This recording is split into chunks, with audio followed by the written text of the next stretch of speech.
Dynamo Kometa nakoniec prehralo s Nováčikmi 2-6. Pri mikrofóne máme Viliama Fronta, ktorý uzavrel strelecký účet zápasu.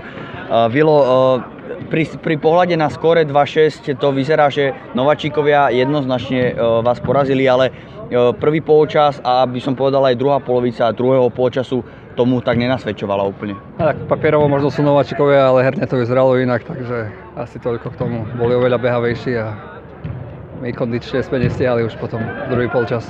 Takže spravodlivo podľa teba sa to ukázalo na konci zápasu? Áno, určite. Kde by si teda okrem kondičky videl ešte nedostatky tvojho tímu? Tak, nech sme tak technicky vybavení všetci možno a možno lepšie sa zohrať by sme potrebovali. Niektorých nových chlapcov máme a uvidíme. Ďalšie zápasy ukážu. Vilo, ďakujem pekne. A mikrofónu si zavolám ešte Dušana Vajdíka, kapitána týmu Nováčikov. Dušo, čau. Ahoj.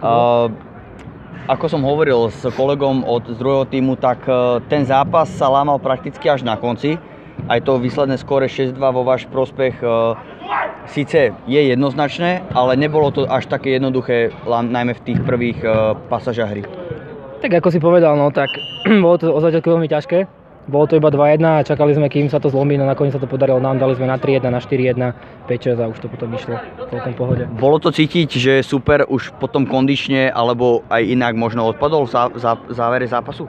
Tak oni boli kondične dobre pripravení, lenže my sme hrali konečne to svoje, čo nás dobí, že sme si konečne prihrávali a konečne prišiel ten tretí zápas, kedy sme sa zohrali a konečne nám išlo to, čo sme chceli. Pred zápasom si spomínal, že si spravil takú poriadnu taktickú prípravu na tento zápas, takže aj z tohto pohľadu si spokojný s hráčmi svojimi, ako splnili možno tvoje taktické pokyny? No tak na začiatku to bol troška problém so striedaním, ale potom to všetko nejako zosumarizovalo a už to išlo ako to malo.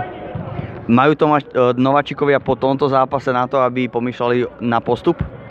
Tak o postupu ešte ťažko hovoriť, ale našim cieľom je skončiť v top 4 a naše motto je, že rozdať radosť a nie všetko vyhrávať. Ďakujem.